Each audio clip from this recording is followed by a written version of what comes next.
আসসালামু আলাইকুম। এই কথা বলতে বোধহয় কোনো দ্বিধা নাই। বাংলাদেশের সেনাবাহিনী আরেকটা দ্বিতীয় বড় একেবারে চোখে পড়ার মতন একটা ঘটনায় ইনভলভ হলো।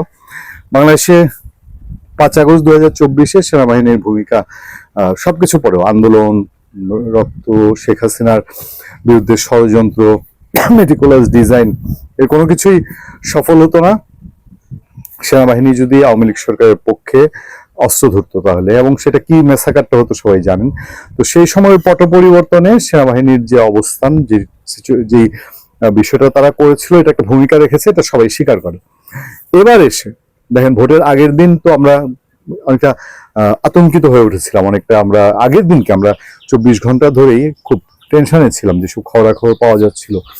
এবং ভোটের আগের দিন সন্ধ্যার পর থেকে সিচুয়েশন একেবারেই ডেটোরেট করতে শুরু করে। সারা দেশে এত এত জায়গায় টাকা সহ লোকজন ধরা পড়া, বিভিন্ন ভোট কেন্দ্রে বিশৃঙ্খলা, কোথাও কোথাও সন্ধ্যায় ভোট হচ্ছে, এইসব খবরাখবরের মধ্যে দিয়েই আমরা যারা আমাদের এই প্ল্যাটফর্মে রাজনৈতিক বিশ্লেষকরা আলোচনা করেন, তারা শুধু কিন্তু একটা কথাই বলছিলেন যে যদি বাংলাদেশ সেনাবাহিনী শক্ত অবস্থান নেয় তাহলেই কেবল ভোটটা ভালোভাবে উঠে আসা সম্ভব। আমি ভোটের দিন দুপুর 2টা নাগাদ আপনাদের সামনে কথা বলছি, এবং সেই 2টা নাগাদ মোটামুটি প্রমাণ হয়ে গেছে যে আগের রাতে যে ঘটনাগুলো ঘটেছে, এগুলোতে সেনাবাহিনী যে একটা অবস্থান নিয়েছে, সেই অবস্থানের কারণে ওই ঘটনাগুলো আর বড় আকার ধারণ করতে পারেনি।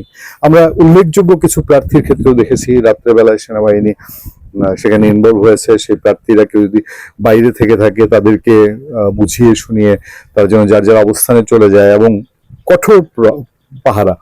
আমরা গ্রামেগঞ্জের খবর নিয়েছি, গ্রামগঞ্জের সরজমিনে দেখেছি, সেসব জায়গায় দেখেছি ন্যূনতম কোনো বিশৃঙ্খলার চেষ্টা হলেও সেখানে সেনাবাহিনী ইনভলভ হয়েছে। ফলে বাংলাদেশের সেনা প্রধান জেনারেল ওয়াকারুজ্জামান, তিনি আজকে থেকে আমরা যদি বলি প্রায় বছর খানেক আগে, মানে গত বছর মে থেকে তিনি যেটা গুরুত্ব দিয়ে আসছিলেন যে একটা নির্বাচন হতে হবে, 18 মাসের মধ্যে একটা নির্বাচন হতে হবে, মানে কোনো উপায় নাই, সেই জায়গাটায় সেনাবাহিনী বোধহয় এবার চেয়েছে নির্বাচনটা হোক। এবার আসেন, আমি যেটা বলছি যে হ্যাঁ, সেনাবাহিনী এই ক্ষেত্রে বাউন্ডারি মেরেছে, অন্তত এই দুপুর পর্যন্ত। এর পরে কি হবে আমরা জানি না। লক্ষণ খারাপ মনে হচ্ছে না, যে এইভাবে যদি চলে ট্যাকেল থাকে তাহলে খারাপ কিছু হওয়ার কথা না।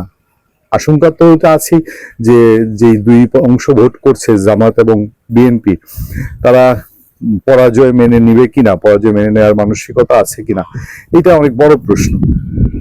কিন্তু সেনাবাহিনী এখানে বাউন্ডারি মারলেও, সেনাবাহিনী একেবারে চোখে পড়ার মতন তাদের অ্যাক্টিভিটি দেখালেও, ভোট উপস্থিতিটা এইটা একটা বড় হতাশার তৈরি করেছে। এবং এই ভোট উপস্থিতি ভোটের জয় পরাজয়ের ক্ষেত্রে ভূমিকা রাখে কিনা, এটা খুব গুরুত্বপূর্ণ একটা ইস্যু। দুপুর 1:30 নাগাদ ইলেকশন কমিশন জানিয়েছে মাত্র 32.88%, মানে 32.88% ভোট পড়েছে।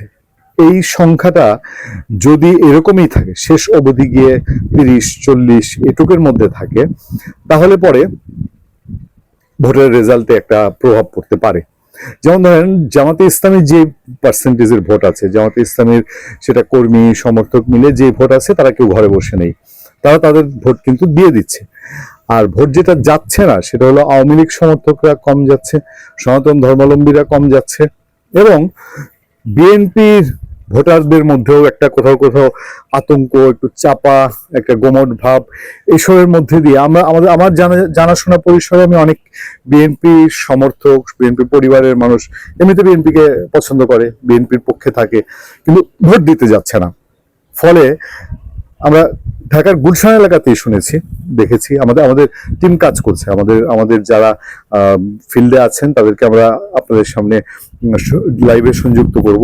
তারা আমাদেরকে জানাচ্ছেন যে গুলশান এলাকাতেও দেখা গেছে জামাতে ইসলামের ভোটার যারা, তারা কেন্দ্রমুখী খুব তৎপর, কিন্তু বিএনপি কেন্দ্রিক যারা, বা যেসব ভোট বিএনপিতে যেতে পারে, তাদের কেন্দ্রের প্রতি অনাগ্রহ বেশি।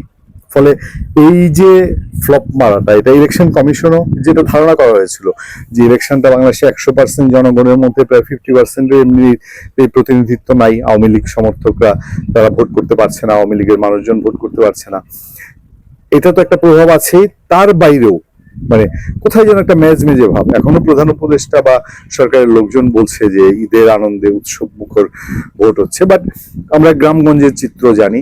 খুব বিচ্ছিন্ন কিছু বিষয় ছাড়া গ্রামগঞ্জের সহ কোথাও ভোটের আজ নাই বলা যায়। আমি আপনাদেরকে নিশ্চয়ই কিছু ভিডিও দেখাবো, সেই ভিডিওগুলোতে অনেক কেন্দ্রই ফাঁকা, নাই যে তা না, আছে, কোথাও কোথাও হচ্ছে, কিন্তু ম্যাক্সিমাম যে চোখ বুলান, বিশেষ করে ঢাকা শহরে দোকানপাট বন্ধ, মার্কেট বন্ধ, সবকিছু বন্ধ, কিন্তু মানুষ ভোট কেন্দ্রে না। মানুষ হচ্ছে যার যার ঘরে বসে থেকে তারা পর্যবেক্ষণ করছে দেশে কি হতে যাচ্ছে। এখানে শঙ্কা সন্দেহ আছে, এখানে নানান ইকুয়েশন আছে। আবার ওই যে যেটা বললাম যে আওয়ামী লীগ ঘরানার মানুষ, তারা নিজেদেরকে চেপে রেখেছে।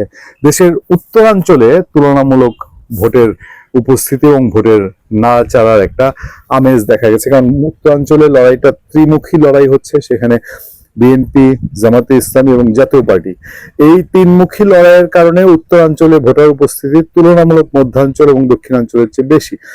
সেকেন্ড অবস্থায় আছে দক্ষিণাঞ্চল। মধ্যাঞ্চলে ভোটের অবস্থিতি কম থাকায় এটা নির্বাচনের মাঠে কি ধরনের প্রভাব ফেলবে, মানে ফলাফলের মাঠে, সেটা অবশ্য মানে শুধুমাত্র রাতেই হয়তো ধারণা করা যাবে। নির্বাচন যদি 50% ক্রস না করে, আমরা এখনো ধারণা করছি, আমাদের ধারণা যে গিয়ে 50%-এ ভোট উঠে যেতে পারে, কিন্তু 50%-এ না উঠলে সেটা ওভারঅল একটা ফ্লপ ইলেকশনের বার্তাই থেকে যাবে, সেটা শান্তিপূর্ণ হলেও।